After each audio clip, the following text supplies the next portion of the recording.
Section 1, Introduction. What is empathy? Chapter 1, How being empathic helps you deal with difficult people. Empathizing with other people helps you diffuse conflict, prevent overcritical behavior, and propose compromise. While empathy is not innate, some people are naturally more empathic than others. However, if you want to learn how to deal with difficult people, empathizing with others is essential. Affective empathy. Affective empathy helps you relate to and understand other people's feelings. Empathic people have the ability to share the feelings of others, but there is a big difference between empathy and sympathy. To develop this skill, you should find something within yourself that feels emotional pain or deep sorrow. For example, if you recently lost a loved one, try to remember what it felt like to experience the same feelings without them. When relating to difficult people, you need to understand that your actions have a direct effect on the other person. This means that your words must reflect your own feelings. Choosing words that validate the other person's emotions and thoughts will help you build trust and respect. Be careful not to argue or direct questions. Try to remain flexible as to the direction of the conversation.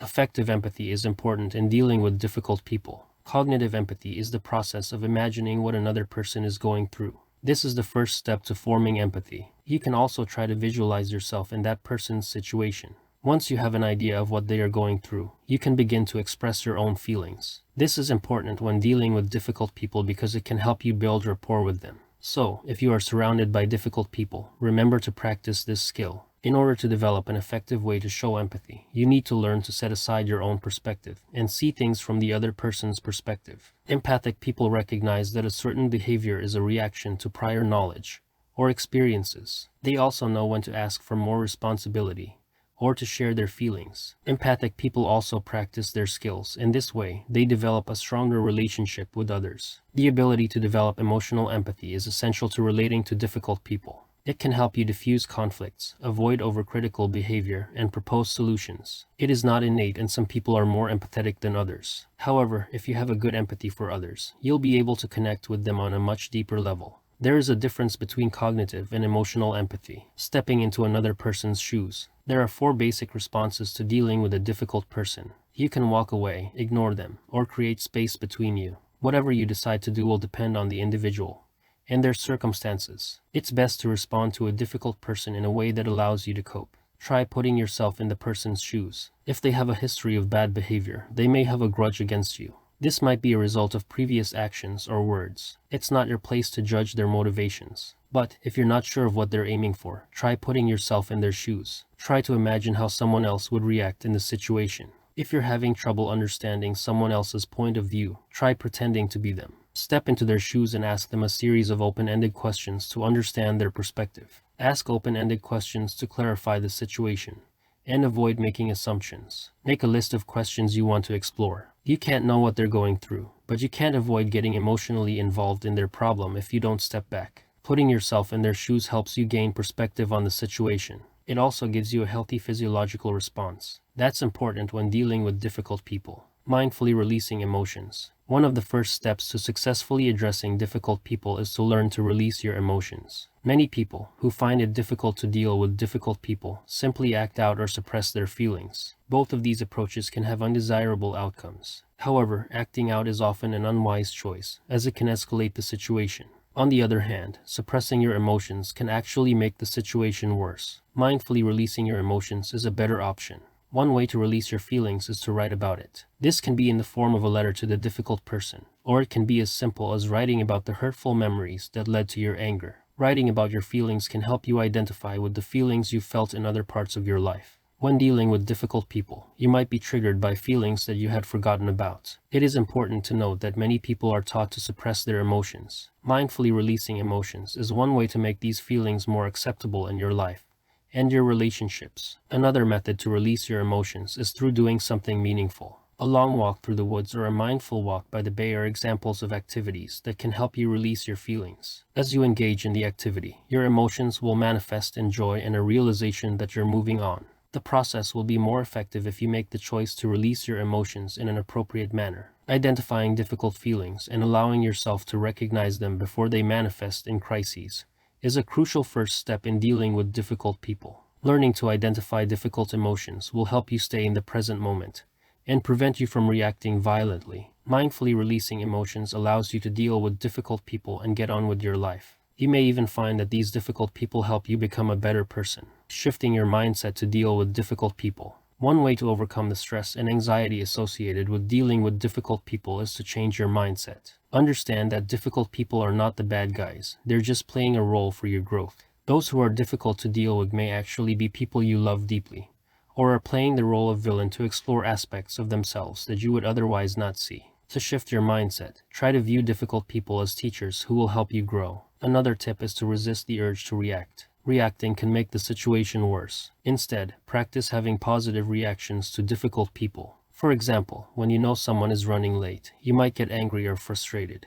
But by reacting, you will only encourage them to be even more late in the future. Rather than reacting, wait until the person arrives. This way, you will not feel the need to respond emotionally. If the person is difficult because they are unable to change their behavior, try to understand their behavior. Sometimes, difficult people are simply insecure or lack social or technical skills. By understanding the reasons why these people are difficult, you can find a way to make it better for both of you. You may be tempted to ignore them altogether, but you should always stay polite and professional, even when they are being difficult. Whether it's a family member, a coworker, a partner, or a friend, you'll face difficult people at some point in your life. Be prepared to use negotiation strategies to overcome these challenges. Decide when to discuss issues and when to stay quiet. Remember, not every fight needs to be fought, and compromise is a better way to get things done. Avoid defending yourself with insults. Don't take personal attacks personally, and avoid giving in to the temptation to gossip. Always remember that a wrong is not a right. Don't return bad behavior. Try to make a safe island for yourself in a crowded place. This way, you'll create a barrier between you and your difficult person.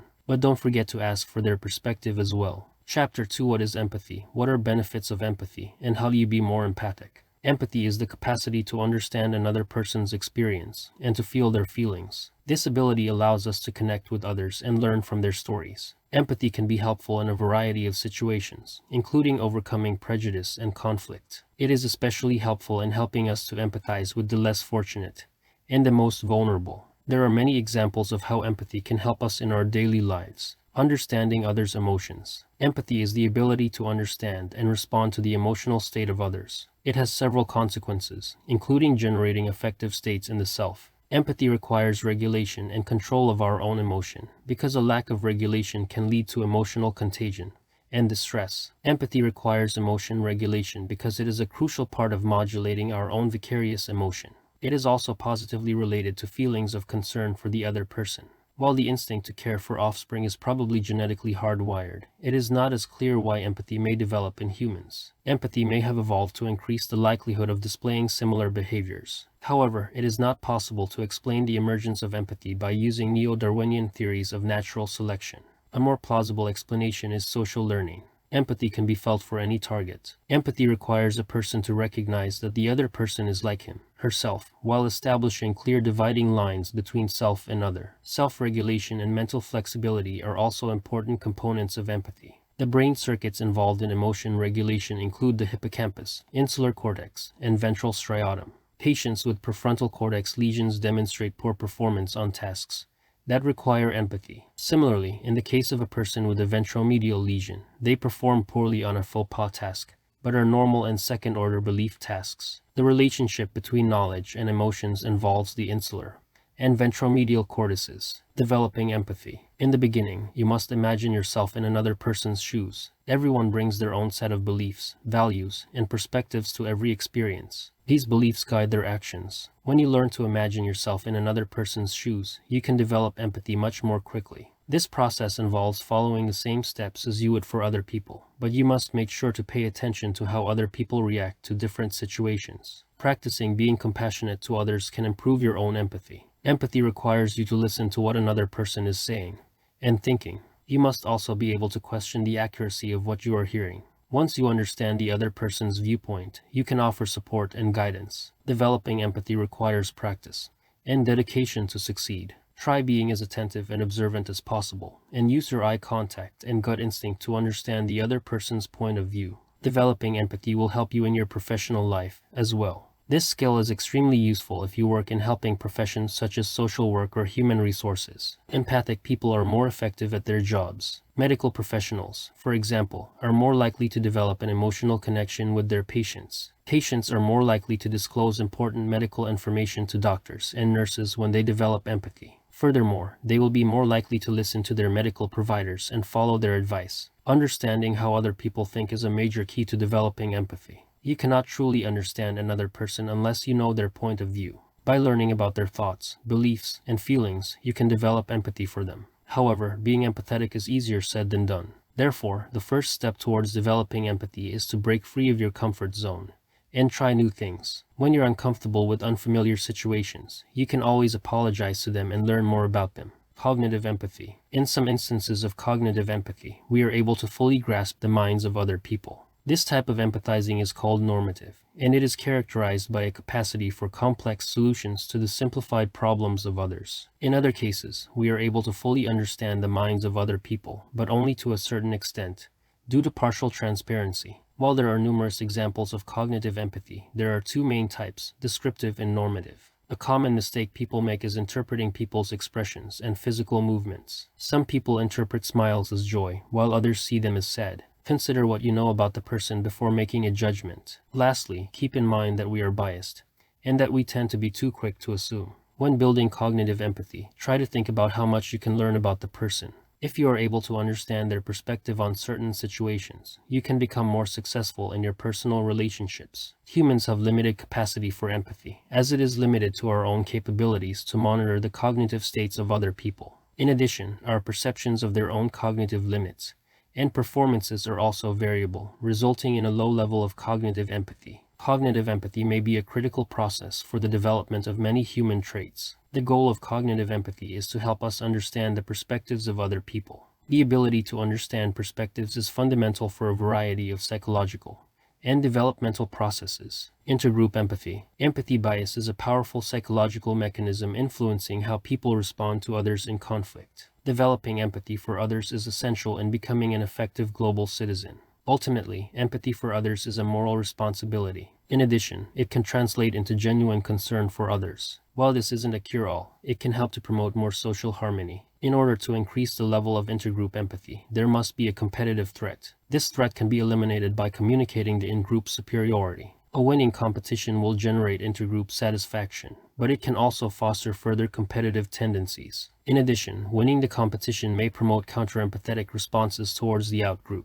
Therefore, Maitner, Mackey, and Smith found that removing the competitive threat to reduce intergroup empathy bias is more beneficial than reducing in-group rivalry. Positive uses of empathy. There are many positive uses of empathy, and if you are not aware of them, you are missing out on valuable opportunities for positive change. Empathy can be used to build trust between coworkers and management. It can improve relationships by developing honesty and openness. Emotional empathy is most valuable when combined with action, and compassionate empathy is one of the most active forms of empathy. Compassionate empathy is a process that involves sharing your emotional pain and taking practical steps to alleviate the other person's suffering. Empathy improves relationships with strangers by promoting better interactions. Empathy can help people adopt positive attitudes and behaviors toward members of groups stigmatized by society. In addition, it can help mitigate the negative effects of systemic racism and bias. The benefits of empathy. Empathy can have several beneficial effects for your life, whether at work or in other aspects of life. Not only can it improve your leadership style, it can also decrease antisocial behavior and compassion fatigue. It increases employee engagement. In addition, it can help you to reduce a company's antisocial behavior. It is also a skill that we can learn. The benefits of empathy can be numerous. It can enhance our communication skills, enhance our leadership skills, foster compassionate relationships, and anticipate client needs. Empathy is partly innate, but partly learned. As with any skill, it takes practice to develop the right level. Maintaining good emotional health and emotional fitness can also help us develop empathy. It is not enough to simply have an understanding of the emotional landscape of others. Empathy can also improve patient care. Empathetic physicians and nurses may be able to help patients by listening to their concerns. A physician who understands their patient's feelings may feel more comfortable assisting them through their healing process. Psychosocial concerns are often not explicitly expressed by patients, but they may manifest as physical illnesses. An example of this would be the patient's somatoform disorder, which is only diagnosed by a physician who has empathy for the individual. Improves leadership.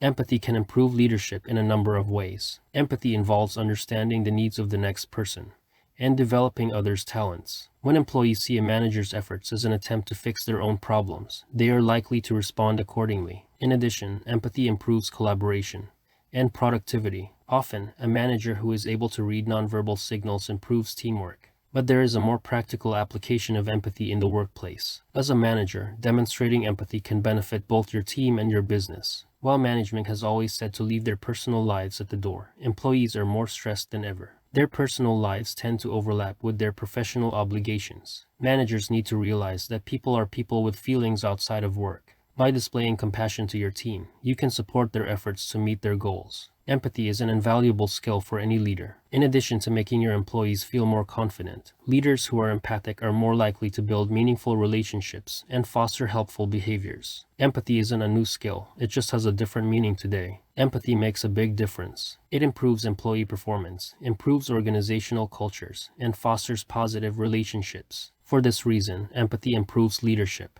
An organization with empathy can attract and retain more employees. Employees who feel included and appreciated will feel more productive and committed to their company. It will also lead to a more creative environment and ultimately a happier team. Similarly, empathic leaders are likely to attract more customers. And that's important because the customer experience is directly related to the reputation of the organization. Empathy can also improve employee engagement. If it's not cultivated in the workplace, it won't make a difference in business. Leaders should cultivate a culture of empathy in the workplace. Managers can learn about how to improve empathy and communicate better with employees. Training can include concepts in leadership, communication, emotional intelligence, psychological safety, and trust. Empathy also teaches leaders to listen to people with different perspectives and experiences. Empathy can lead to more relevant conversations and better connections. Reduces antisocial behavior. There is a link between empathy and crime. Prolific violent offenders have lower empathy than non-offenders and less severe offenders. Additionally, high empathy was associated with lower levels of juvenile aggression, weapon carrying, and gang membership. Cognitive empathy training can be beneficial for antisocial people. In this type of situation, individuals are instructed to focus on key social information such as facial affect, contextual cues, and a person's actions. However, the focusing on social information may not be normalized, making it more deliberate. Nevertheless, cognitive empathy training can improve prosocial behavior. Ultimately, these methods may help us develop more effective ways to reduce antisocial behavior. The process of empathy is fundamental in human interaction. Psychopaths lack empathy. Although there has been little consensus about its subdomains, it has been considered a hallmark of psychopathy. Empathy is now regarded as a multidimensional construct with less consensual definitions. Cognitive empathy is based on dynamic integration of information. The medial prefrontal cortex is important for judging another agent's feelings and beliefs. Additionally, the ventromedial prefrontal cortex and right temporoparietal junction are also implicated in affective perspective taking. Furthermore, cognitive empathy may reduce antisocial behavior in people with a history of antisocial behavior. Improves engagement. Developing an empathetic culture is vital to sustaining employee engagement. There are several ways to demonstrate empathy, such as keeping an eye out for signs of burnout or giving people opportunities to form more intimate relationships. Encourage employees to express their personal lives. Employees must feel they have the freedom to express their views, including the unpopular ones. In addition to providing recognition and opportunities for personal growth, employers should also provide opportunities for professional training or company retreats. The more learning opportunities you provide employees, the more engaged they will be. Empathic company culture improves employee engagement. Companies with an empathetic culture have an increased return on investment. They also increase their value by twice as much as companies without empathy. That's why empathic companies are so important. But how do you cultivate an empathetic culture? Start by asking yourself, how can empathy improve employee engagement? Reduces compassion fatigue.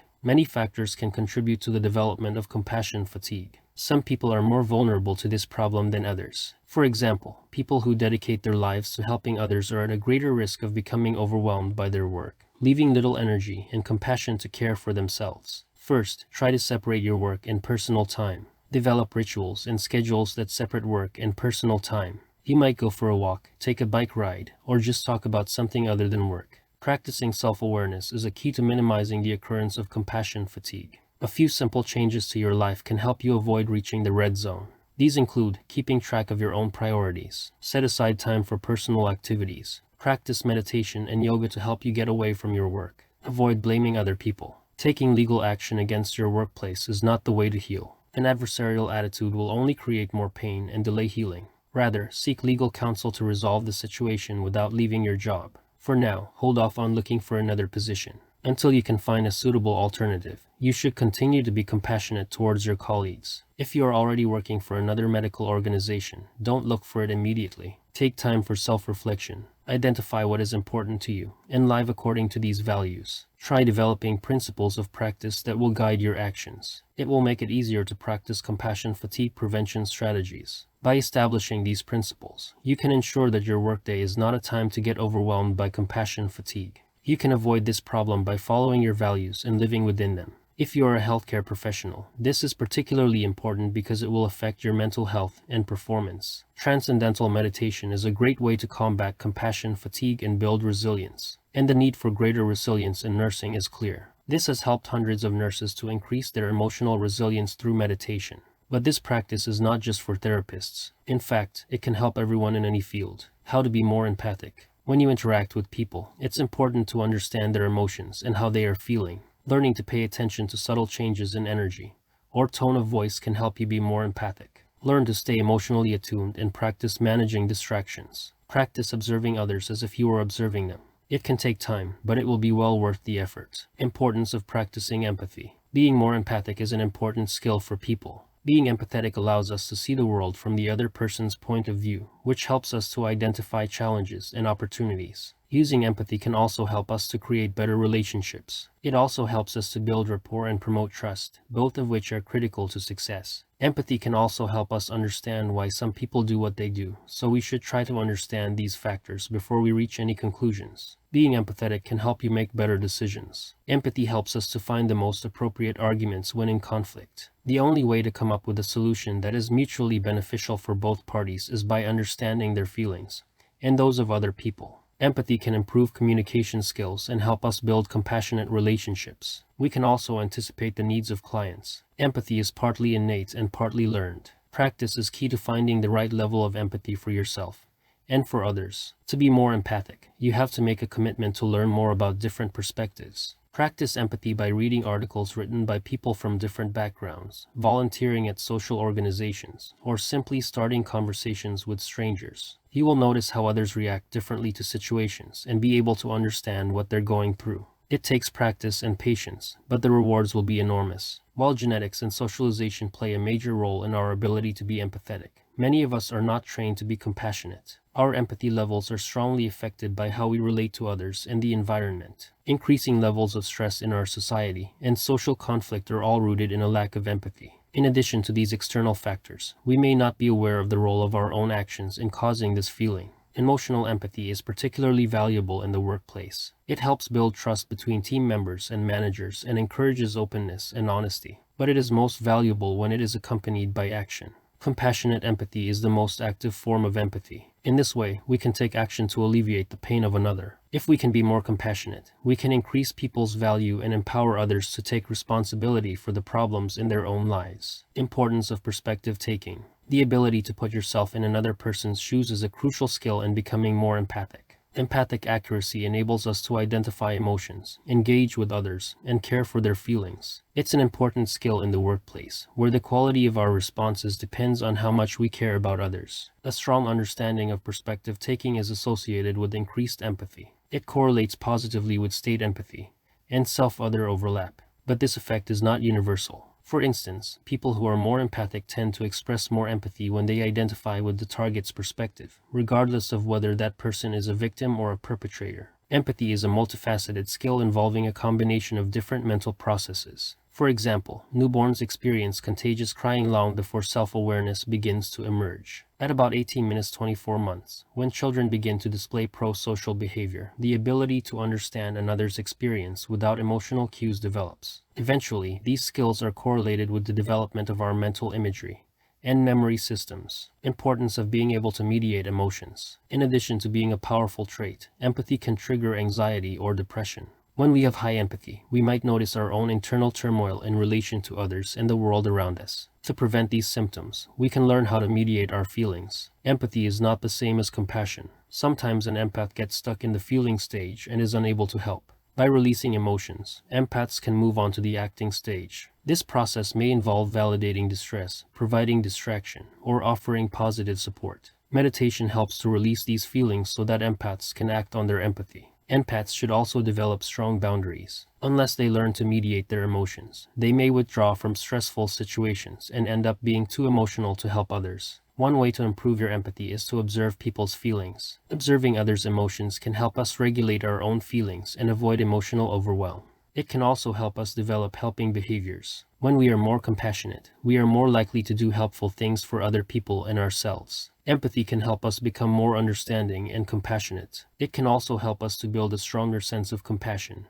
and empathy. One way to mediate emotions is to practice empathy in situations where the victim's suffering is evident to you. Empathy in a medical context may also be influenced by the moral profile of the physician. Medics with high moral competence are less likely to empathize. As a result, the moral profile of physicians and nurses may be a significant factor affecting their empathic dimensions. Importance of connecting. This ability requires a lot of practice and intentionality. You can develop empathy by being curious about others' thoughts and feelings. Many people do not take the time to listen to others, so you must start by not planning your words. Instead, try to focus on what they have to say, and then repeat or paraphrase what they have said to clarify what you mean. Being authentic is essential to communicating empathically. People hate being sent a message that is not authentic. Similarly, empathically communicating involves being as open-minded as possible. This will help you connect with your target and help them understand your concerns and wants. Empathy is a fundamental therapeutic tool that contributes to better outcomes in healthcare.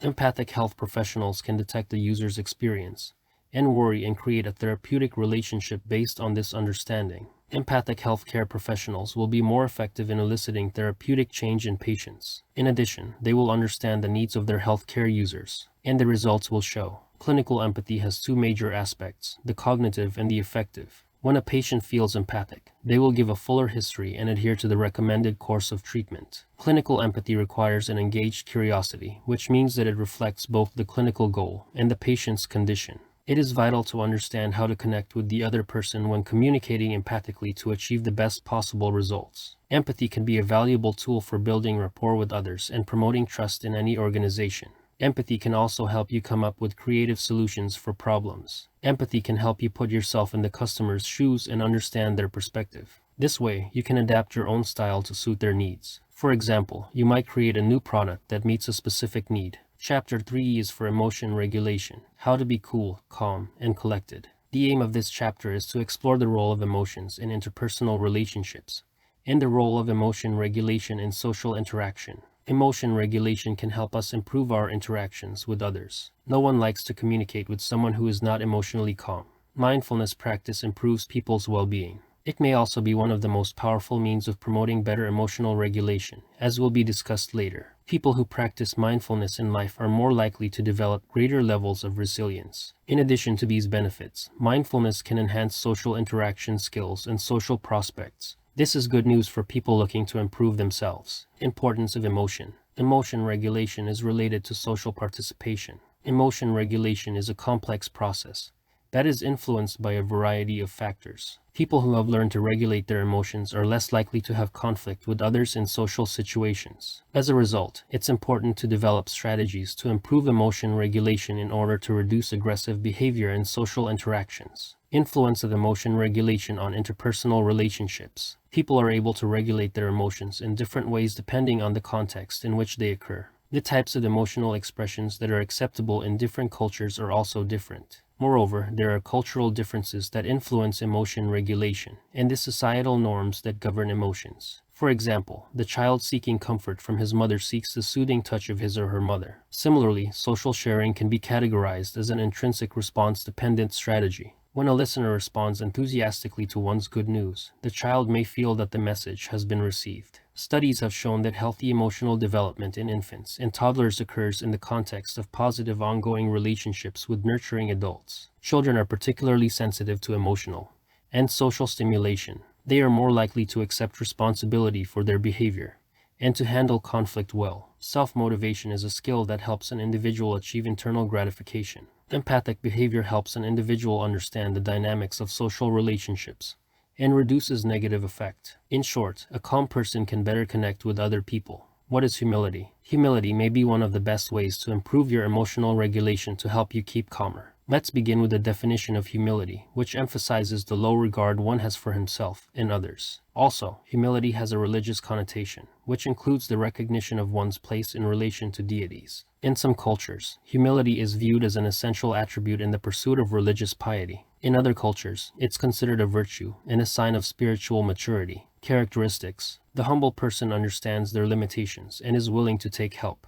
When someone asks for help, the humble person does not yell back, but asks for it in a polite manner. In this way, humility is a positive trait and demonstrates a willingness to learn. Those who exhibit humility are also self-aware and confident. They seek to be of service to others. They understand that they cannot please everyone and do not need everyone to be impressed by their abilities. Humility means that despite your achievements, others do not treat you any differently than they would anyone else. You may be the best athlete in the world, the best scientist in your field, or the best actor in the world, but you don't have the right to treat everyone the same. It is not humble to expect such treatment, or to treat others better than they deserve. Instead, strive to be humble and you will find that people will respect you. A humble person is self-aware. They do not feel the need to boast or brag about their skills. Instead, they let their actions speak for themselves. This makes them a great asset to any team and organization, but they also do not display arrogance or boastful behavior. As a result, they focus on achieving their goals and not on their own glory. This is also one of the characteristics of people who are humble.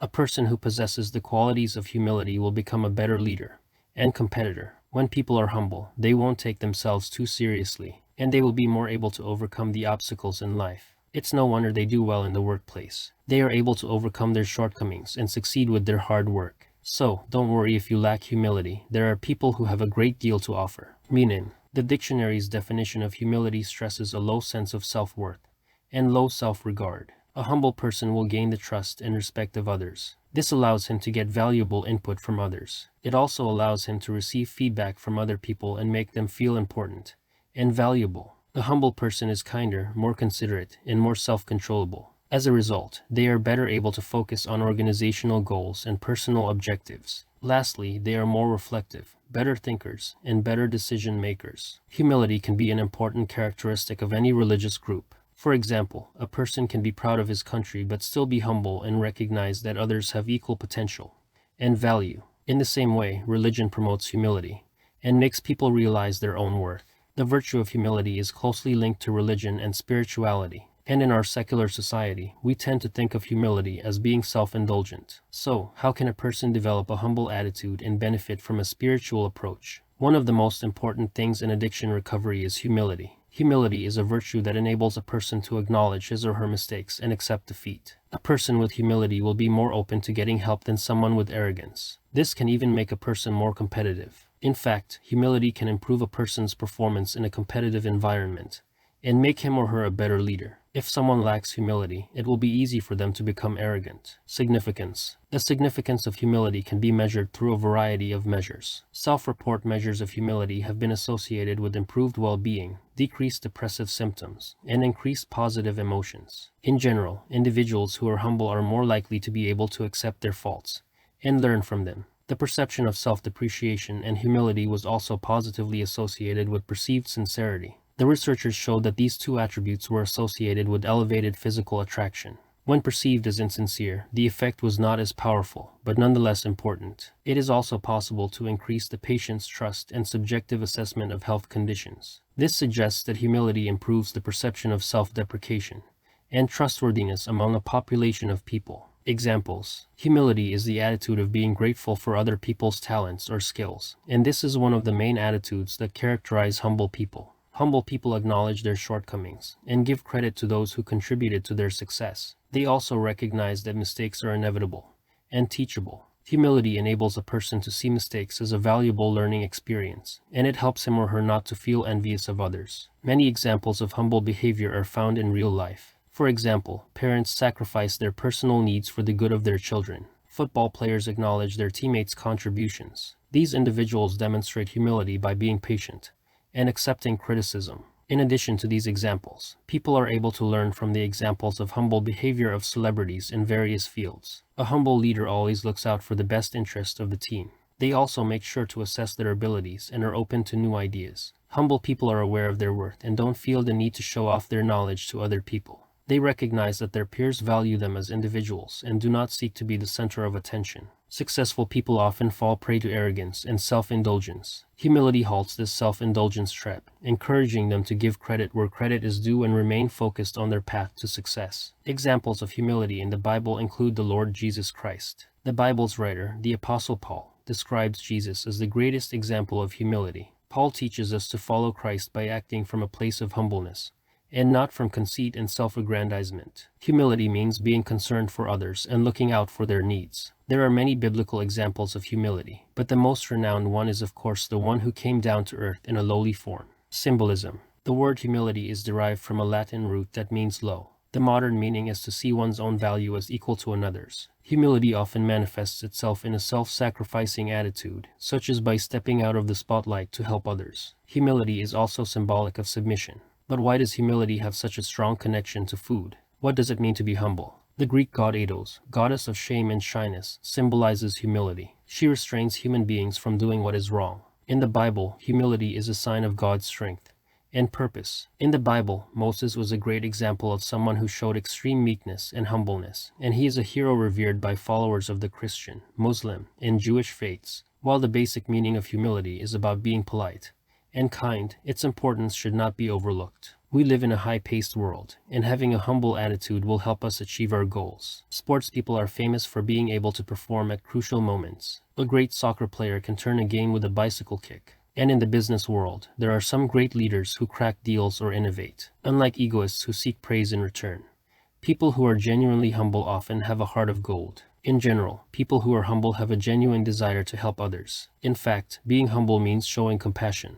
If you meet a cheerful, intelligent man, you'll probably remember him as a pleasant, smart chap. On the other hand, those who don't like him will hate him because they envy his easy life. The connection between contentment and mindfulness. Contentment improves your emotional regulation. The state of being satisfied is often termed as contentment. It can be drawn from a range of experiences, from feeling comfortable in one's body to accepting one's current circumstances. The word is a milder form of happiness than happiness itself. But contentment can also be drawn from being grateful for what we have. Complacency. The difference between complacency and contentment is not so much about the things that make us happy, but about the way we live our lives. People who are content are happy with where they are, and they don't let circumstances steal their joy. People who are complacent adopt a good enough mentality, and they have no desire to improve their situation. While content people are happy with where they are, complacent people will always be missing out on something better and will not work to improve their situation. Contentment requires effort. It requires hard work and enjoyment of the end results. However, a complacent attitude doesn't care about the process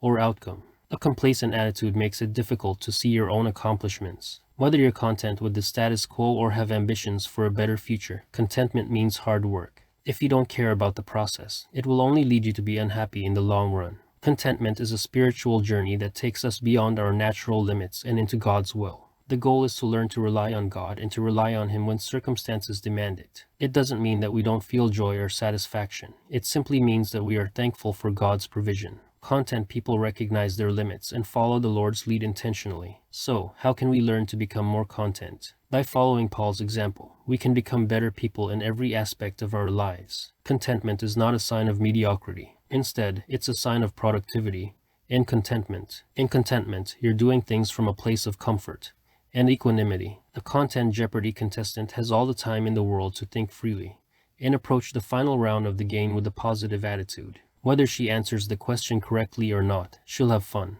Gratitude. Gratitude and contentment can be difficult to find in our current society. People who have been subjected to abuse or have been neglected may struggle to experience gratitude and contentment. People who have experienced such abuse often experience a sense of persecutors, threat, or exploitation.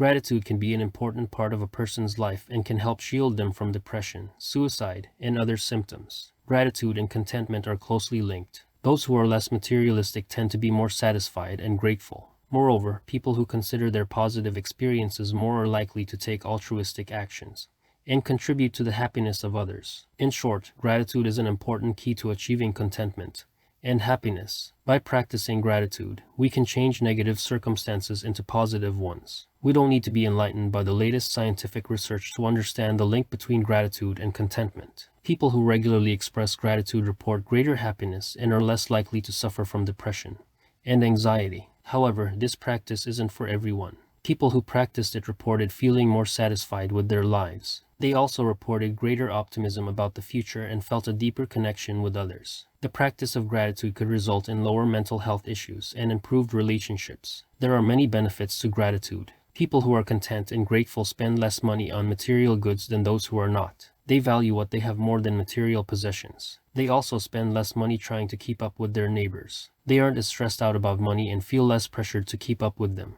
And they don't feel the need for material goods. Gratitude and contentment are linked to each other. The two often coexist, but they are not mutually exclusive. Mindfulness. The connection between mindfulness and contentment is not only a matter of feeling grateful and enjoying what you have, but also of staying present in the moment. Mindfulness supports the capacity of the mind to remain focused and avoid distraction. In addition to improving mental capacity, it also helps people to cope with stress. Mindfulness can help to cure many mental ailments. They note that it helps people to accept painful emotions and increase their overall sense of happiness. The connection between mindfulness and contentment is a proven way to develop inner resources and a sense of well-being. Constant stress, mind wandering, and knee-jerk reactions can all be replaced by a sense of calmness and contentment. Constant mindfulness practice can change your life and reduce your stress and anxiety. It's easy to start practicing today and reap the benefits in the long run. The best way to learn about the connection between mindfulness and contentment is by learning about the relationship between these two practices. The connection between mindfulness meditation and happiness is proposed through a humanistic-oriented theoretical framework. There are three major functions of mindfulness: non-identification, choice, and compassion, and examines each through the lens of meaning and life theory. The implications of these findings for the field of humanistic counseling are discussed. It is argued that the relationship between mindfulness and contentment is one that is based on a chain of mechanisms that link the individual's sense of control over his or her own experiences. Although the relationship between mindfulness and contentment is not completely understood, it is known that it is associated with better mental health and well-being. It is often associated with lower levels of depression symptoms, higher levels of happiness, and lower levels of anxiety and stress. There also may be a relationship between mindfulness and the purpose of life. The connection between mindfulness and well-being may be partially explained by the sense of purpose. Self-control. The ability to regulate the predominant response tendencies of one's mind is known as self-control. Basically, it involves inhibiting undesirable behaviors and promoting desired ones. Self-control is a basic trait of the human temperament that contributes to the attainment of positive life outcomes. It is also called dispositional self-control. This ability is not based on any specific goal or value, but rather on the capacity to resist the pressure to act in ways that compromise the quality of one's life. The high level of self-control is not necessarily associated with resisted short-term temptations. It is more about avoiding conflicting impulses, avoiding harmful situations, and maintaining adaptive routines. The benefits of high-trait self-control extend beyond controlling one's impulses. Self-control can make a person more content in life. However, it is not a panacea for happiness. To develop it, a person must be aware of how they can improve their self-control to achieve the goals of their life. Self-control can be cultivated through the application of certain methods. One of them is by focusing on the consequences of a choice. Self-control can help people achieve their goals, improve their health, and improve their lives. Self-control is one of the most important skills to cultivate in order to achieve your desired goals. In order to develop this ability, one should focus on specific goals and avoid temptations. One can increase self-control by practicing certain behaviors, focusing on a specific goal, and remembering the consequences of their actions. Although self-control requires willpower, it is not necessary to deprive yourself of gratification.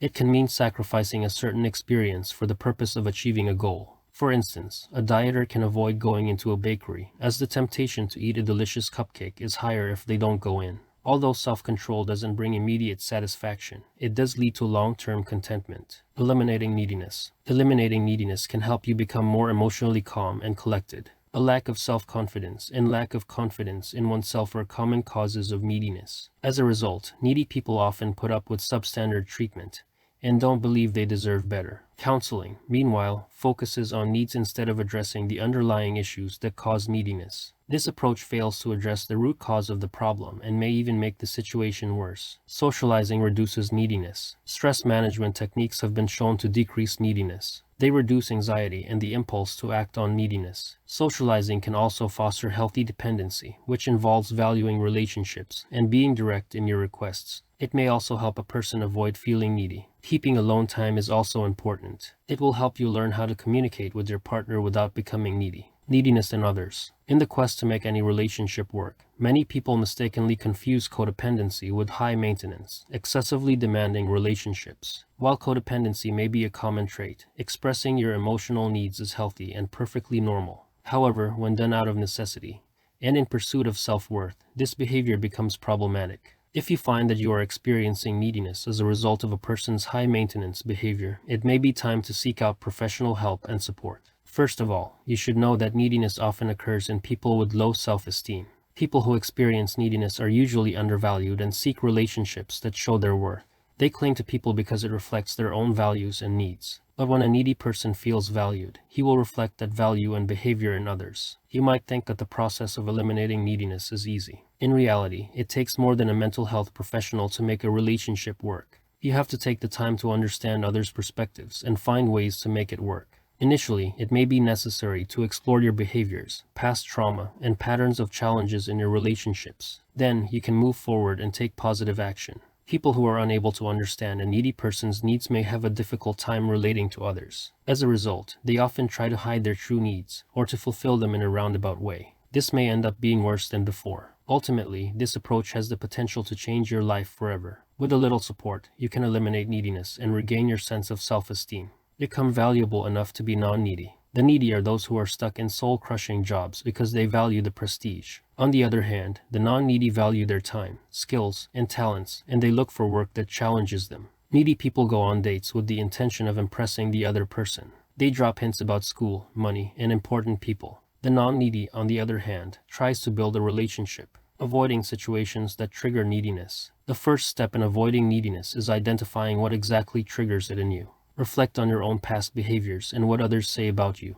Often, you are accused of neediness by someone close to you, particularly during a particularly heated situation. Your friends might also accuse you of being needy. To understand why you are needy, you should understand that neediness is a symptom of a deeper psychological disorder. Essentially, it is an emotional reaction to being abandoned or rejected. However, the signs of neediness are not always obvious and may be due to the dynamics of a relationship. Avoiding the situations that trigger neediness requires the acceptance of yourself and others. The more you learn to understand yourself, the more you'll become aware of who you are. Once you've identified the situations that cause you to feel needy, you can adapt your behavior accordingly. You can make the situation more attractive for your partner by being more direct. By taking these steps, you'll be able to overcome neediness in your relationships and build more fulfilling relationships. If your neediness is a result of depression, it's essential to address the underlying cause of it. Don't lean on your partner or friends all the time. While it's important to get help for anxiety, your partner or friends should not act as your therapist. They should be there to listen,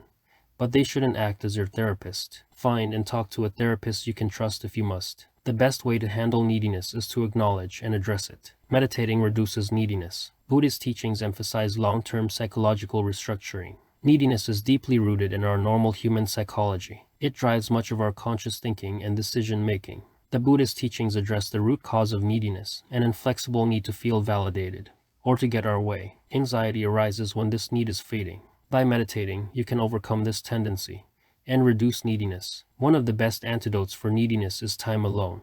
Meditation helps us connect with our wisdom, which is a vital antidote to neediness. Even 10 minutes of quiet sitting a day can help us realize that the busyness we experience is only a facade. It is only by taking a moment to sit quietly and think that we are the most important person in the world that we can serve others. Couples who meditate together find it easier to be themselves and accept their partner for who they are. Love relationships are complicated, but meditation can help avoid unnecessary drama and focus on building long-term relationships. The Buddhist practice of metta helps couples to be more flexible and enjoy the moment. In addition, meditation enhances a healthy sexual life, including heightened levels of pleasure and flexibility. In addition to reducing neediness, meditation improves communication between spouses and partners. Sleep hygiene.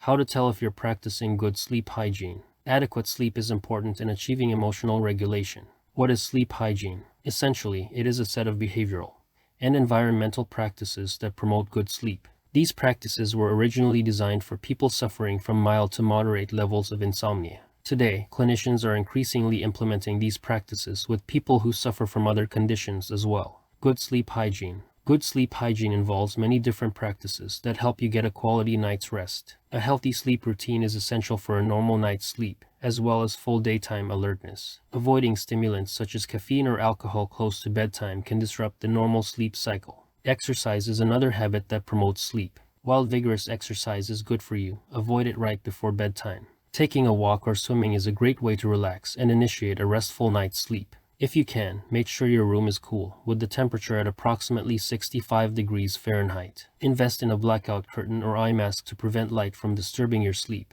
You may also consider purchasing earplugs or a white noise machine to drown out noise and make you sleep more comfortably. Using a relaxing aromatherapy, such as lavender, can also help you relax before bed. In addition to relaxing your room, it can also help to ward off negative thoughts and cultivate a more positive sleep environment. While these tips may not sound like much, they can help you get a better night's sleep. Practicing good sleep hygiene can help you feel rested and refreshed during the day. It is also important for your overall health. Getting enough sleep strengthens the immune system, helps you keep a healthy weight, and reduces the risk of chronic health problems. By practicing good sleep hygiene, you can help yourself and your loved ones to enjoy a better quality of life. The importance of proper sleep is often underrated and overlooked. Despite its many benefits, poor sleep hygiene can lead to daytime sleepiness, inconsistency, and lack of sleep. The best way to sleep better is to set yourself up for success, and make sure that your environment is conducive to relaxation and rest. Try changing your routine and your environment to make sure you get the best sleep.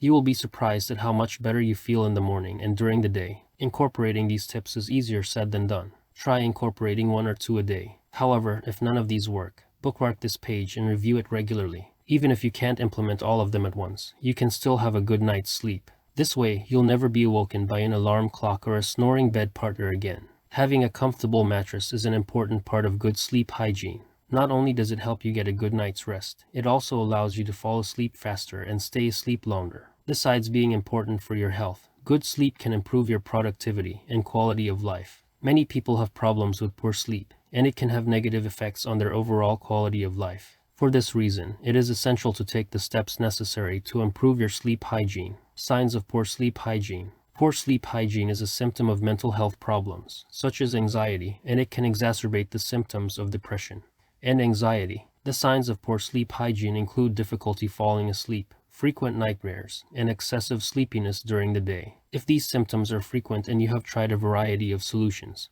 but none of them worked, then it is time to visit a psychologist or licensed counselor. They can help you connect factors and identify opportunities to improve your sleep hygiene. Some symptoms of poor sleep hygiene include frequent daytime sleepiness, daytime irritability, and poor concentration. Sleep deprivation can also lead to depression and decreased work performance. However, good sleep hygiene is important for all age groups. It can improve a person's physical and mental health. Listed below are some tips to help you improve your sleep hygiene. When you're struggling to get enough sleep, try to incorporate some relaxing bedtime rituals into your daily routine. Poor sleep hygiene can lead to problems during the night, including daytime sleepiness, lack of consistency, and problems with falling asleep or staying asleep. To improve sleep hygiene, try to optimize your daily habits and make it automatic. Changing your pre-bed routine and optimizing your sleep schedule can help you fall asleep faster and wake up refreshed. A comfortable bed environment will also make it easier to fall asleep and can help you relax during the night. The best way to improve your sleep hygiene is to set a schedule. Make sure your bedroom is cool and don't allow it to get too hot or too cold. Try using heavy curtains and eye masks to block out light. Avoid using earplugs or your smartphone when you try to fall asleep. When your eyelids are heavy, it's time to go back to bed. Having bad sleep hygiene can have serious consequences. It's important to understand the connection between sleep hygiene and mental health. Good sleep improves physical and mental health and is crucial to our quality of life. Proper sleep hygiene can help you improve your overall health and productivity. Healthy habits can be cultivated through practice. By following a consistent schedule, you can sleep better and feel more refreshed. If you're not following your routine, you're putting yourself at risk for a slew of health problems. In addition to improving your overall mood, good sleep hygiene improves your productivity. It strengthens the immune system and reduces the risk of developing a serious health problem.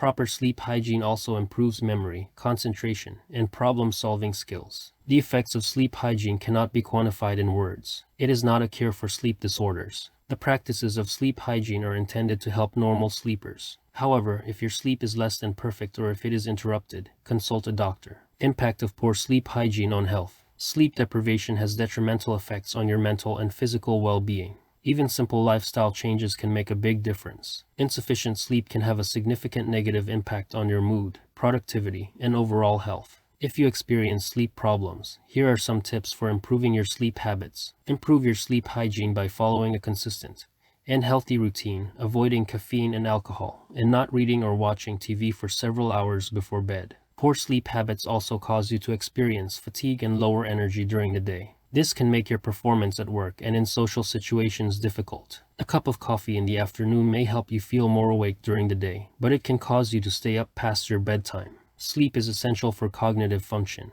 Without enough sleep, you will have trouble focusing, making sound decisions, and remembering everything. People who don't get enough sleep are also at a greater risk of depression, anxiety, and even suicide. Poor sleep can lead to a number of mental health problems, including depression, anxiety, and bipolar disorder. In children, lack of sleep can lead to poorer concentration, impulsive behavior, and anger. Keeping your bedroom at a temperature of 65 degrees Fahrenheit is also beneficial. Make sure there is minimal light in the room.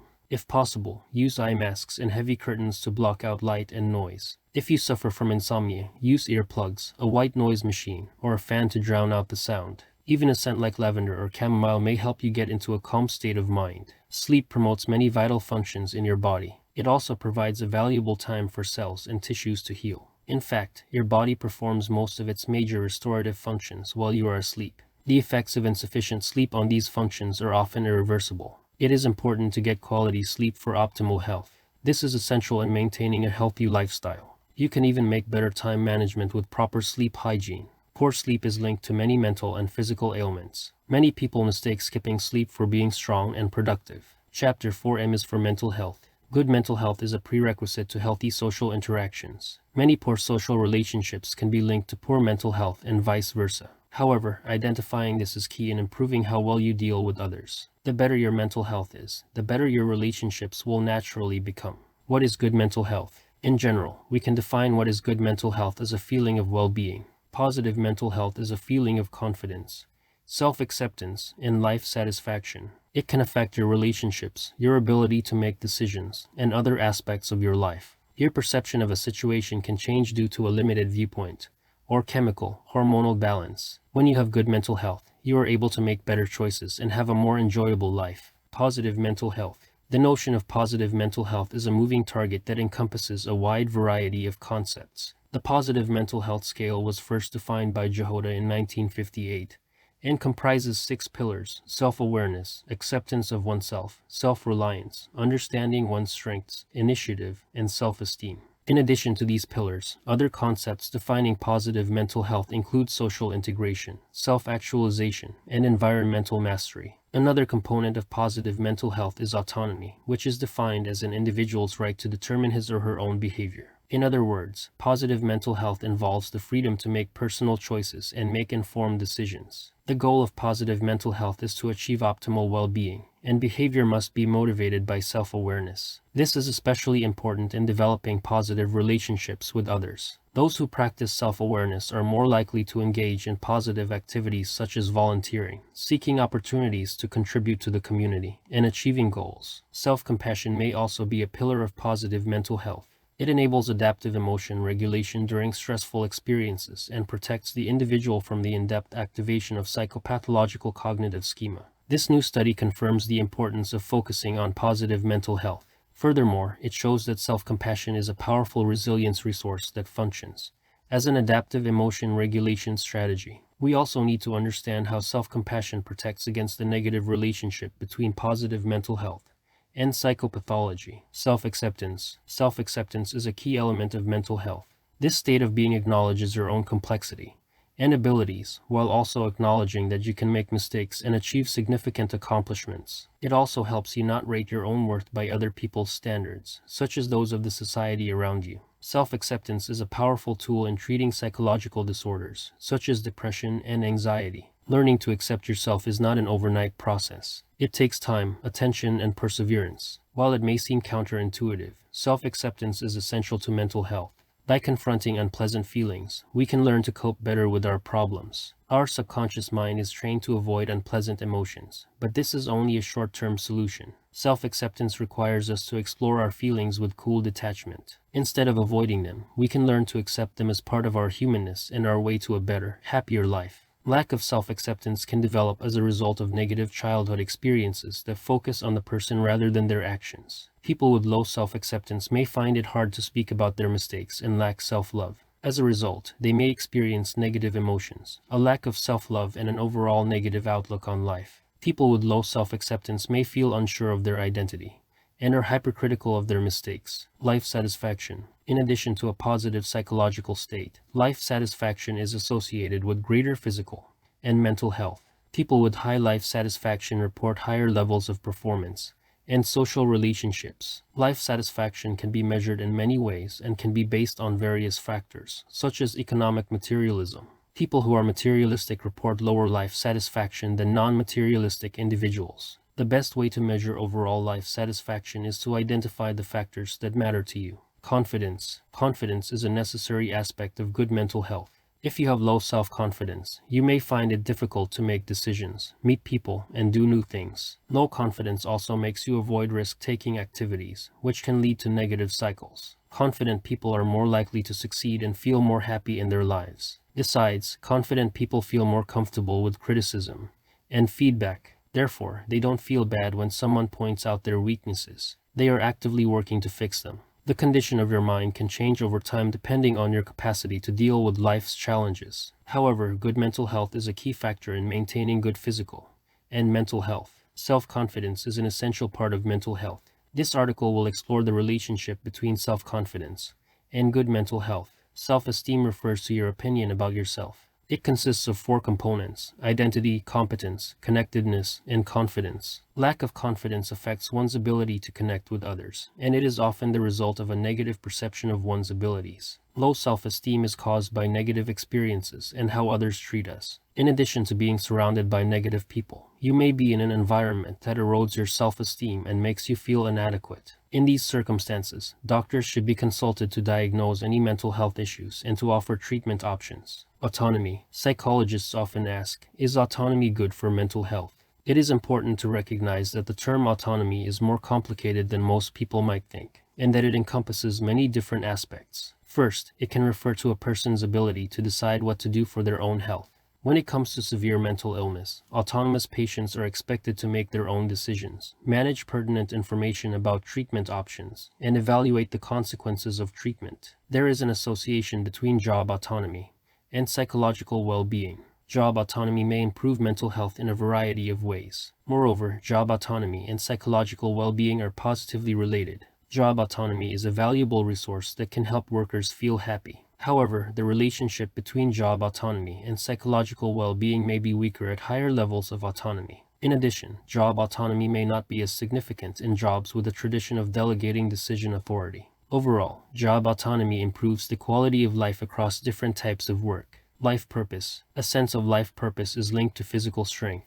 The aging U.S. population is considered a major global public health issue, with almost 1/3 of individuals unable to walk 3 city blocks. This is a result of the growing importance of life purpose. A high sense of purpose is associated with slower judgment of neutral and negative valence. This suggests that people who feel fulfilled by their life purpose are less likely to perceive negative pictures as threatening. Depressive symptoms are associated with decreased gray matter volume in the insula. Interestingly, life purpose is positively associated with right insular gray matter volume. This is why finding your life purpose is vital for good mental health. People with a sense of purpose have better mental health and overall well-being. These people also report better cognitive functioning and a lower risk of heart attack and strokes. Additionally, they are more likely to engage in preventative health services and get better sleep. Therefore, a sense of purpose can benefit your health and help you achieve a higher level of happiness. However, it is not always easy to find a sense of purpose. Relationships. While you might have heard that relationships are good for your mental health,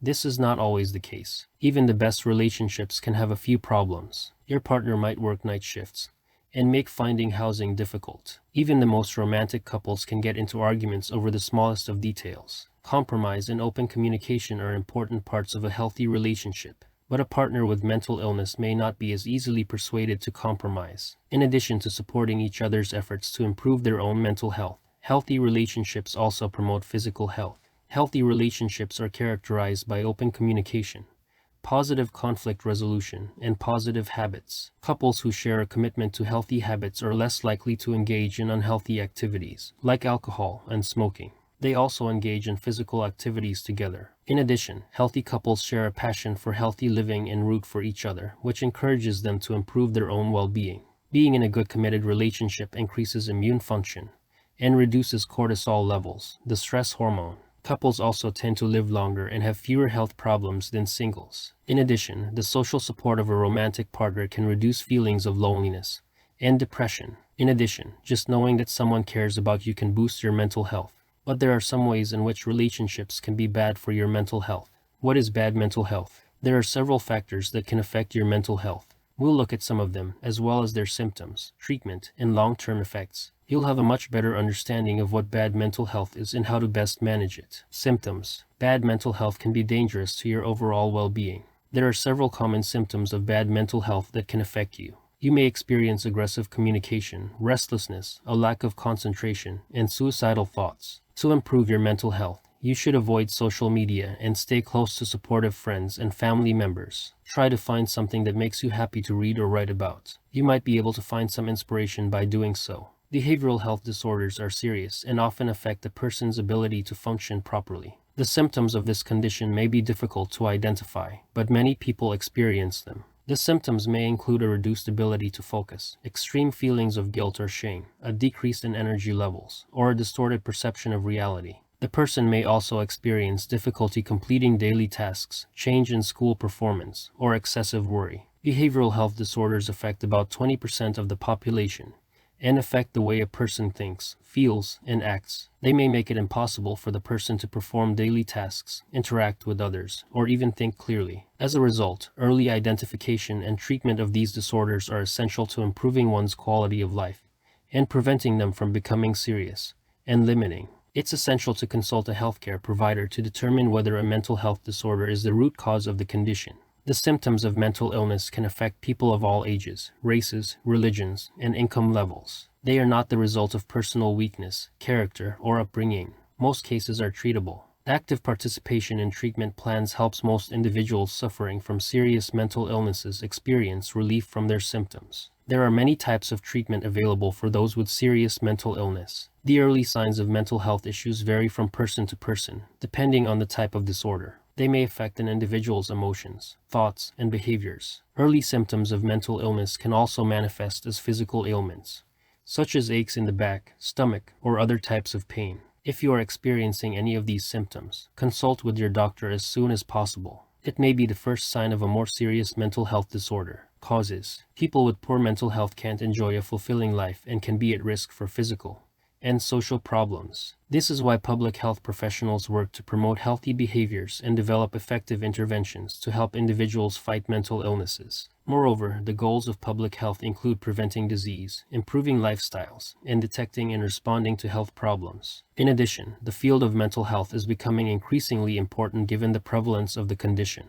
The causes of mental illness vary among individuals. In general, mental illnesses are the result of a complex interaction of genes, environmental factors, social group, and life experiences. Those who have a family history of mental illness are at a greater risk of developing such illnesses. Biological factors, including illicit drug abuse, can also trigger psychosis and manic episodes. These factors are not entirely predictable, but they can be addressed. Untreated mental illness can lead to inappropriate disability, substance abuse, homelessness, inappropriate incarceration, and suicide. In addition, it can result in a poor quality of life and an overall decreased quality of life. Fortunately, there are effective treatments for these disorders. About 70% of people with serious mental illnesses can reduce symptoms or improve their quality of life. But, despite these successes, the causes of bad mental health persist. A good night's sleep can help you cope with the day's events. A bad day can leave us feeling drained and overwhelmed, so taking a nap can help us recover from those bad days. By sleeping for at least half an hour or so, we can be more productive the next day. But, even if we do manage to get a full night's sleep, a short nap can give us the energy we need to face our problems. People who have suffered a loss can experience problems with their moods. While some of these changes may be temporary, others can last for years. This makes it important to seek professional help if the problem persists and interferes with daily life. Sometimes, family members recognize these changes and may seek help. This is one of the most common causes of bad mental health, and there are various treatments for it. Treatment for bad mental health may involve various methods, including therapy and medicines. Some people may need more intensive treatment, while others may simply need counseling and education on how to deal with their condition. For some people, psychiatric hospitals may be the best option. This type of care is necessary in severe cases, where the patient poses a risk to themselves and others. In these facilities, patients undergo a variety of activities and may engage in group discussions with other patients. Mental illnesses can affect people of any age, race, income, or religion, and are not caused by personal weakness, character, or poor upbringing. Fortunately, most people can experience relief from the symptoms of these conditions with proper treatment. In fact, most serious cases of mental illness are treatable and reversible. However, not everyone can get help. This is because people with this disorder often have underlying medical conditions and have trouble dealing with life circumstances on their own. There is no cure for depression, but treatment can help the person cope with their symptoms. A good mental state is essential to a fulfilling life, and this is why it's important to find a solution for the underlying problem.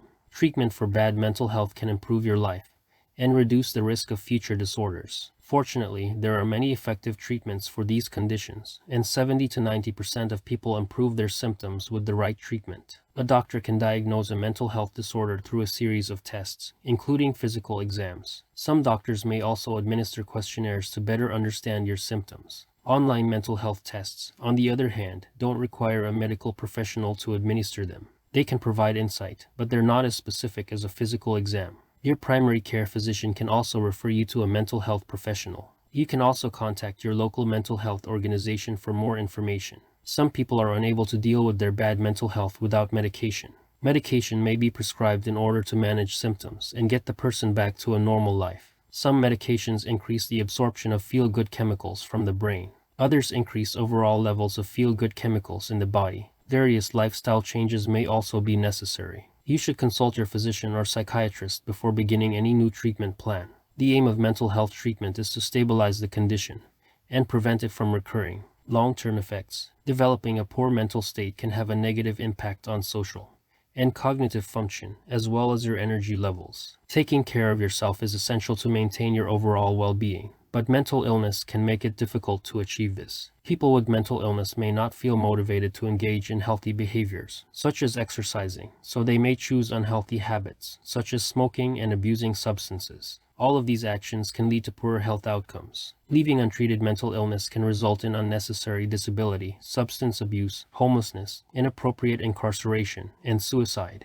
It can also have an impact on a person's self-esteem and their relationships with other people. Despite these effects, there are effective treatments available to alleviate symptoms and improve quality of life. As a result, people with a mental health problem should consider seeking treatment as soon as possible. Continuing unemployment and loss of income can negatively impact your long-term well-being.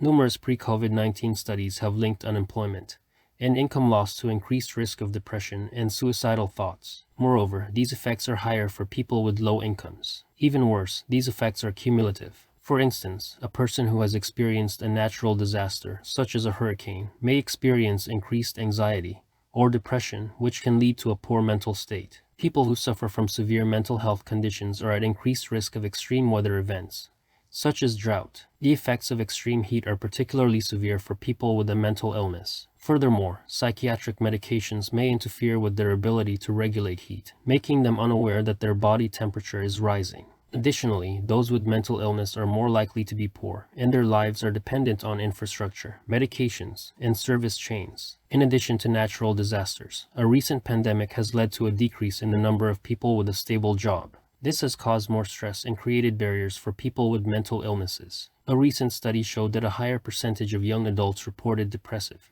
or anxiety symptoms than their older counterparts. Moreover, they were more likely to report using substances, and many reported suicidal thoughts. These factors are not surprising, given that they were already at high risk for mental illness and were not receiving treatment. Having good mental health is important to maintaining good social relationships. Chapter 5P is for purpose. Have meaning in your life and how to know yourself. Benefits of finding purpose in life. Finding your purpose goes a long way in learning to deal with yourself. Discovering your purpose in life can be a rewarding experience. Although it may come naturally over time, you can also encourage its development with deliberate exercises and self-reflection.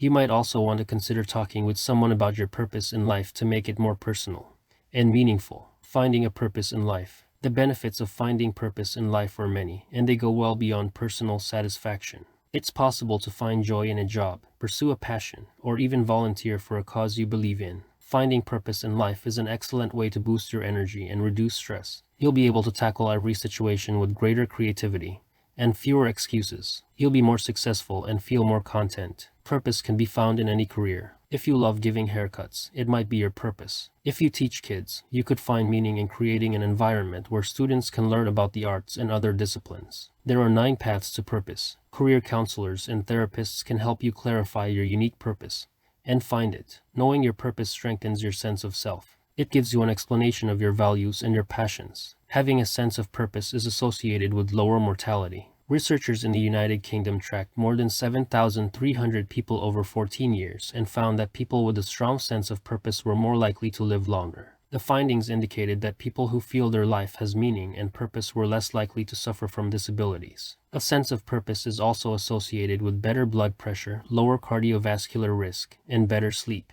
This connection between purpose and longevity is compelling. Having a sense of purpose. Having a sense of purpose in your life is essential if you want to lead a fulfilling life. To find your purpose, take stock of what you enjoy and what you dislike. What is your natural interest? How do you think others would perceive you if they knew you? How will you make the most of these opportunities? How will you use your skills to help others? How will you use your unique strengths to help others? A sense of purpose has been linked with good health outcomes, including lower incidences of stroke and dementia and improved sleep quality. Developing a sense of purpose in your life will give you the ability to set goals and prioritize them. Having a sense of meaning in life. Having a sense of purpose in life can help us to find meaning in our lives and to improve our quality of living. Without it, we would feel disconnected and unmotivated, which can lead us to engage in unhealthy habits and behaviors. A lack of purpose in life is often a result of addiction, which is a short-term coping mechanism that compounds the sense of purpose issue. A good way to overcome this feeling of purposelessness is to consider ways to be useful. Becoming useful does not mean that you should be a genius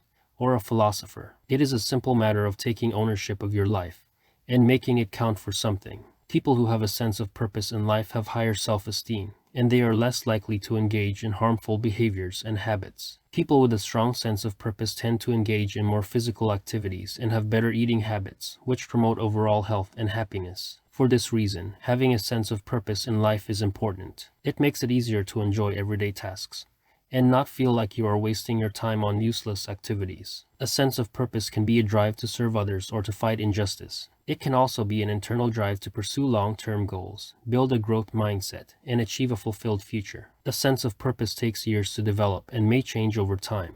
When you have a sense of purpose in life, it becomes easier to prioritize your tasks, set goals, and overcome setbacks. Living a purpose-driven life. Whether you are a successful person or a struggling one, living a purpose-driven life requires a strong sense of identity. The reason behind this is that the pursuit of your purpose inevitably requires a lot of effort and sacrifice. However, if you embrace your uniqueness and pursue your passions, your life will be much richer and more fulfilling. Know your Creator. To become aware of your true purpose, it is important to know the purposes God has given you on earth. Once you understand these, you can balance your other pursuits and develop a life purpose statement. Learn something new every day. Helping others is immensely rewarding and can help you understand how interconnected we all are. It is also an excellent way to find a sense of purpose. Some people find themselves feeling empty after graduating from school and having no opportunity to learn new things. Don't feel that this is the case for you. There's always something new to learn and appreciate. If you are willing to take on the challenge, living a purpose-driven life will be a breeze. Health benefits. There are many benefits to finding purpose in life. For example, people who feel a sense of purpose in life are more likely to be in a happier mental state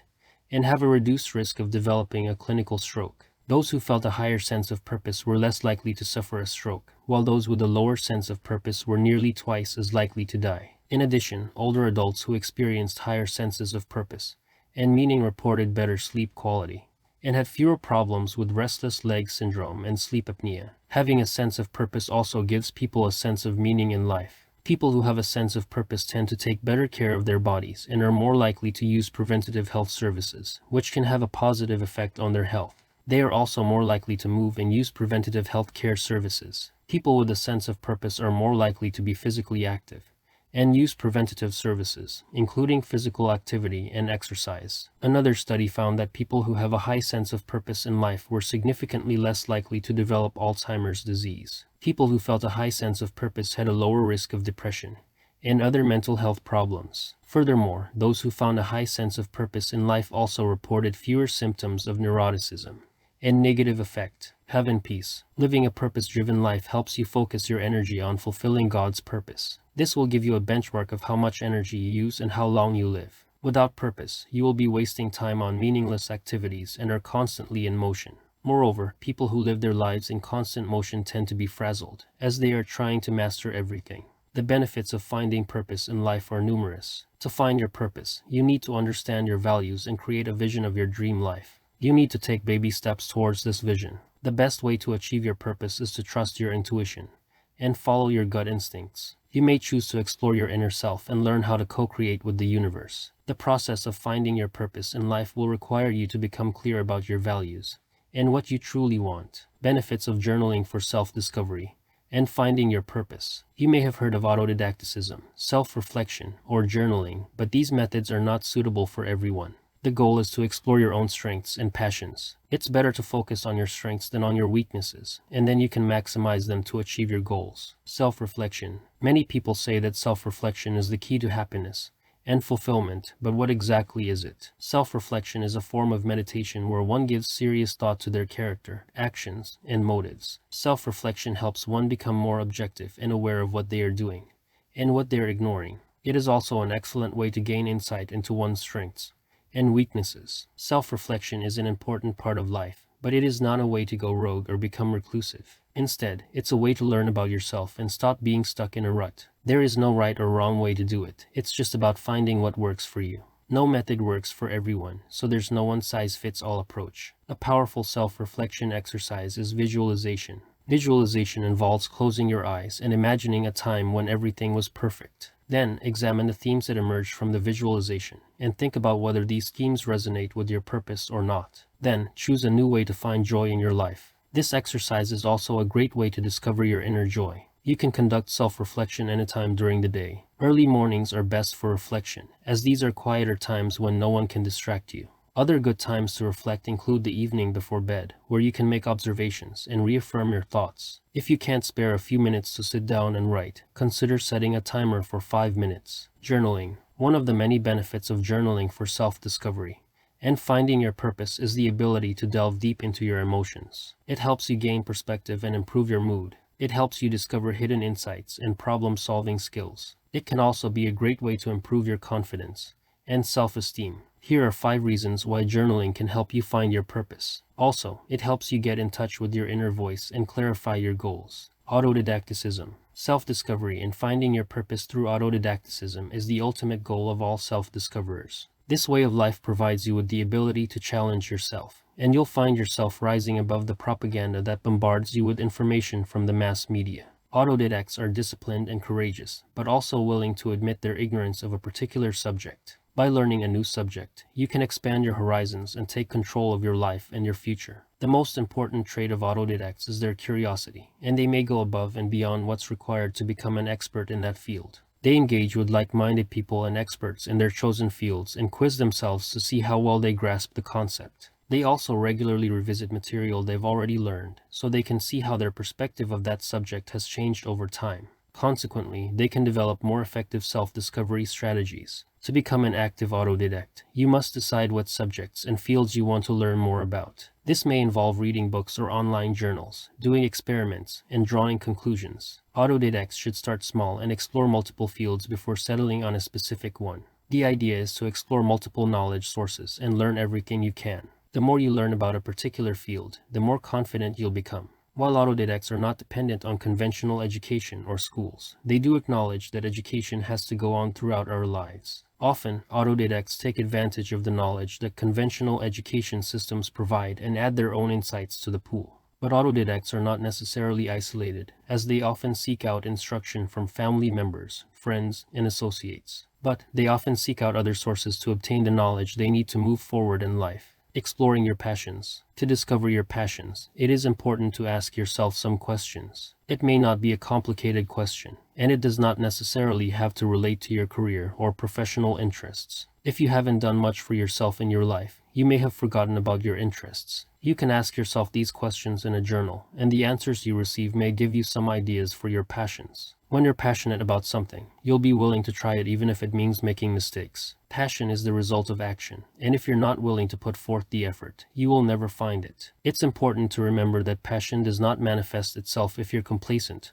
or lazy. You must be willing to work hard to find your passion. By doing a soul search, you can discover your true purpose. While you may not be able to give up your day job, you may be able to find a way to give your time and money to a cause that you care about. In any case, you can still use your passion to find your purpose. The key to finding your purpose is to focus on your passions and your strengths. When you have discovered your passion, let it influence your daily life. Live with your new conviction, and let it affect everything you do, say, and read. Start seeing everything through the lens of your new conviction. Consider what you do for a living, what you spend your time with, and how much time you devote to reading and talking. By letting your passion shape your daily life, you'll become more authentic and ultimately a better person. Taking time to understand yourself. The importance of understanding yourself and your purpose cannot be stressed enough. When you know yourself deeply, you will feel more content, peaceful, and successful. In fact, knowing your purpose will help you make decisions in life that will serve your highest good. It will also help you discover and appreciate your unique characteristics. Understanding yourself and finding your purpose will also help you avoid being influenced by others, as you will become more aware of your own traits. Benefits of meditation and finding your purpose. What are some benefits of meditation and finding your purpose? Here are 5 of the many benefits. You'll also develop greater mindfulness, be more accepting of others' beliefs, and develop a sense of purpose in your life. To get started on your journey, read this article. It contains helpful information on how to start meditation and develop a deeper sense of purpose. The article is intended to be a general overview of the benefits of meditation. Meditation. There are countless benefits to meditation and finding your purpose. Meditation helps you listen to your inner voice and imagine what you want. It helps you see how your life will benefit from your purpose. You can begin by imagining living a fulfilled life with the purpose you have chosen. Afterwards, you can begin to see the material world from that perspective. This exercise is especially helpful if you are unsure of your purpose. But before you try meditation, it is worth knowing what it really does for you. The benefits of meditation are numerous and can last a lifetime. Practicing meditation regularly can give you the clarity and calm that you've been looking for. The first step in this process is to choose a comfortable meditation seat. Once you've settled into a comfortable position, begin to take deep breaths. You may find that you need several sittings before you master the technique, but you can also choose a few minutes a day to practice meditation to get the benefits of this practice. When you feel that you are on the right track, you will feel great. You will be able to receive new information and feel certain about your next step. You'll be able to recognize what feels right for you and take action to follow that direction. Ultimately, this will lead you to your purpose on earth. There are many ways to find your purpose. Meditation can help you to connect with yourself and others. It also allows you to let go of external pressures and live in the moment. To find your purpose, you need to understand what you're passionate about. Meditation helps you to find your passion and follow it. If you want to be more fulfilled in life, you can develop your skills and interests and develop your purpose. However, it can be difficult to get started because you're not familiar with this practice. If you're new to meditation, it's worth starting small and increasing your time. A small practice will make it easier for you to get the hang of mindfulness meditation. Developing a sense of purpose in life. Developing a sense of purpose in life can be difficult. Many people struggle with this feeling, but you can find ways to cultivate a strong sense of purpose in your life. The first step is to examine your past and ask yourself, what was my purpose in life? Did it still align with my current choices? If your answer is no, then you should reevaluate your current life. And once you have a clear sense of purpose, it can help you make a list of new priorities for your life. A strong sense of purpose can also influence the health of your cells. Studies have shown that high levels of purposefulness in life correlate with improved health outcomes. Furthermore, it has been shown that stress affects our cells and shortens our telomeres. In short, a sense of purpose may be the missing link between mindfulness and well-being. A sense of purpose in life is a powerful way to cultivate integrity with your principles and values. In other words, it helps you step outside of your comfort zone and pursue your goals. This is the key to living life on purpose. If you don't feel connected, you are not living it for the right reasons. So, try to discover your true purpose by asking yourself these 5 questions. Identify your strengths and explore ways to cultivate these strengths more fully. A higher sense of purpose in life is a significant predictor of happiness. The relationship between purpose and mindfulness is significant after controlling for age, gender, and underlying health factors. A greater sense of purpose in life is also associated with lower levels of depression and anxiety. Meditation may have a positive effect on both happiness and depression. This is particularly important in the context of adversity. Developing a greater sense of mindfulness. Developing a greater sense of mindfulness when you meditate can be beneficial in many ways. It improves your mood, your ability to control your emotions, and your self-control. The practice of mindfulness has Buddhist roots and has many benefits. It allows you to focus on the moment, cultivate a good sense of being, and develop a deep sense of wisdom. It teaches you how to be aware of the smaller things in life and helps you navigate the journey towards your purpose. This practice allows you to discover and follow your life's purpose and cultivate a deep sense of fulfillment. In the long run, you'll find that developing a greater sense of awareness can help you better use your strengths. Mindfulness helps you identify and manage emotional and physical obstacles, and it helps you make better use of your strengths. By becoming more aware of your thoughts, feelings, and actions, you'll be able to pursue your purpose more effectively. The benefits of mindfulness practice can be felt immediately in the form of improved physical and mental health. The benefits of practicing mindfulness include reduced stress and increased happiness. Regular meditation can also reduce chronic pain and improve sleep. Mindfulness can also help you develop a stronger immune system. It can also help you understand others better. It helps you appreciate your friends, family, and co-workers. If you can accept their beliefs and values, you'll find new experiences and opportunities in your life. Developing a sense of gratitude. Developing a sense of gratitude is a great way to create emotional prosperity. This practice is applicable to positive things in your life and to the outcomes of bad experiences. Gratitude isn't about pretending that things are all right or ignoring negative emotions, but instead it's about reevaluating your priorities and your overall happiness. Practicing gratitude helps you remain balanced, calm, and positive. The most effective way to practice gratitude is to write a gratitude journal. It doesn't have to be long, just a few paragraphs. Make a list of 5 or 10 things to be grateful for. The entries don't have to be long. They can be as simple as bullet points. At the end of the article, you can download a gratitude journal template to make this a habit. Gratitude improves the quality of your relationships. This can lead to happier relationships and better health. Positive emotions also lead to more compassion. By practicing gratitude, you can build a sense of compassion for others and yourself. This is a powerful motivation to take action. A recent study showed that gratitude practice improves relationships.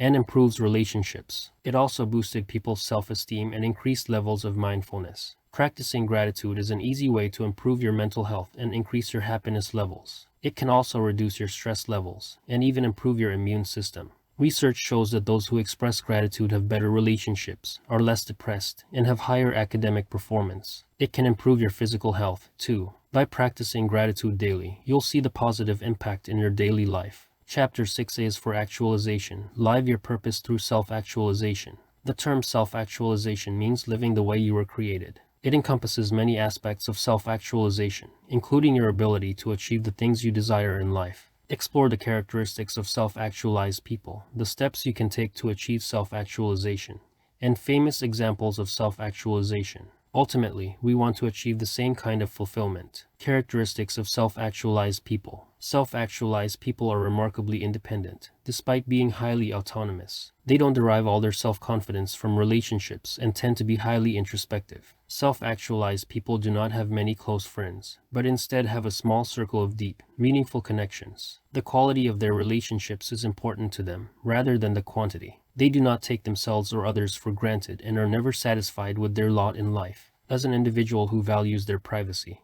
and solitude, self-actualized individuals enjoy a sense of ecstasy. Their sense of humor is thoughtful and isn't aimed at hurting others. While they enjoy the company of others, they need time for themselves to explore and discover their full potential. Unlike narcissists and people who try to be someone they're not, self-actualized individuals look at life with a sense of wonder. Simple things can inspire them to become a better person. Psychologically healthy people don't think they know it all. They listen to others and learn from them. They don't take themselves too seriously and tend to develop meaningful relationships with fewer people. This leads them to be more spontaneous and less codependent. They are often happy with their own company while seeking to learn new things in life. They also don't let other people's opinions affect them negatively. The term self-actualized was coined by psychologist Abraham Maslow. In his definition, self-actualized people are able to experience a peak experience in life. These peak experiences usually involve feelings of intense joy, awe, and ecstasy. Such experiences transform them into individuals who have high humor. These self-actualized people are a rare breed.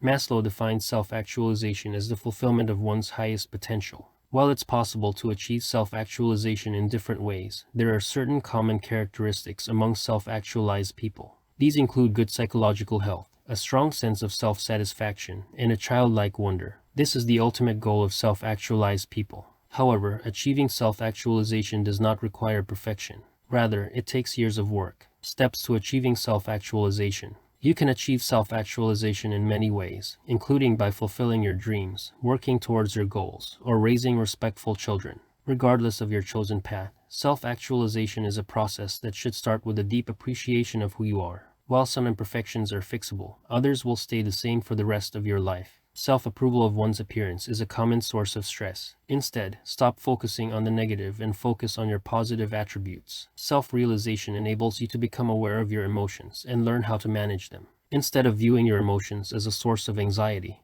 and depression, you will learn to identify and manage the feelings that empower you. Self-awareness also helps you recognize and eliminate distractions so you can remain committed to your purpose. It is vital to realize who you really are and what your values are. Maslow identified 8 behaviors as necessary for achieving self-actualization, and each of these is necessary for pursuing your life purpose. Maslow also identified characteristics of self-actualized people that help you live your purpose. These traits include continued freshness of appreciation, finding novelty in life, and accepting your imperfections. Also, Maslow identified prominent self-actualizers, such as Abraham Lincoln and Albert Einstein. In other words, self-actualization means becoming the best version of yourself and realizing your potential in every area of your life. Self-actualized individuals are free of inhibition and can enjoy life without guilt. Self-actualized people also have a deep sense of acceptance of others and treat everyone with dignity, regardless of their background, culture, or economic status. The results are profound. These people live their purpose and are truly happy. Self-actualization is the pinnacle of Maslow's hierarchy of needs. This model of human motivation suggests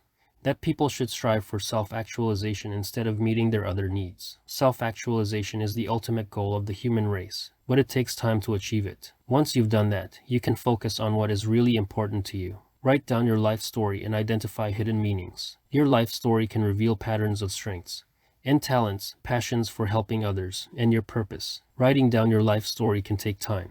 If you are constantly busy with your job or family, you'll most likely have no time to connect with yourself. It's vital to make some personal time to reduce the noise and focus on what matters to you. Famous examples of self-actualization. Self-actualization is the process of becoming more aware of your own self and maximizing your potential to create your best life. People who are self-actualized experience frequent peak experiences which are transcendent and transformative moments. They accept themselves as they are and treat others with dignity and equality regardless of background, culture, or economic status. They also express joy and happiness on a regular basis. The most admirable quality of self-actualized people is that they are authentic and do not try to be what other people want them to be. They follow their hearts and beliefs, and they are unafraid to be different from the rest of society. They have a non-hostile sense of humor, and they are not influenced by the opinions of others. These traits make them more valuable and admired than ever. Famous examples of self-actualization include people such as Nelson Mandela, Viktor Frankl, and Abraham Lincoln. These people have made a difference in the world. They've done great things that benefit society and are admired by others. By practicing self-actualization, you'll be able to live your purpose more fully and effectively. These individuals have a strong sense of personal responsibility and are willing to make personal sacrifices to help others. Despite the high price of living their purpose, self-actualization can be a real luxury. In addition to helping you achieve your goals, these famous people have shared their experiences with millions of people. And if you want to learn more about the process of self-actualization, there are countless self-help books available. The best part is, you can even learn from their experiences and apply them to your own life. Achieving self-actualization requires clear goals and a plan for how to reach them. The ultimate goal of self-actualization could be anything, from business success to raising a happy family. In addition to being self-actual, self-aware people embrace life's unpredictable nature and are happy to roll with sudden changes in their plans. They are positive, optimistic, and highly creative, and they embrace the challenges that come their way, regardless of their profession. Art is a great example of self-actualization. It allows you to express your creativity and express your uniqueness while fulfilling your purpose. Self-actualization is a process that takes time, but once you have figured out what you want, it will become much easier. Just remember to enjoy the process, and the results will follow. In the meantime, you'll be more satisfied in life.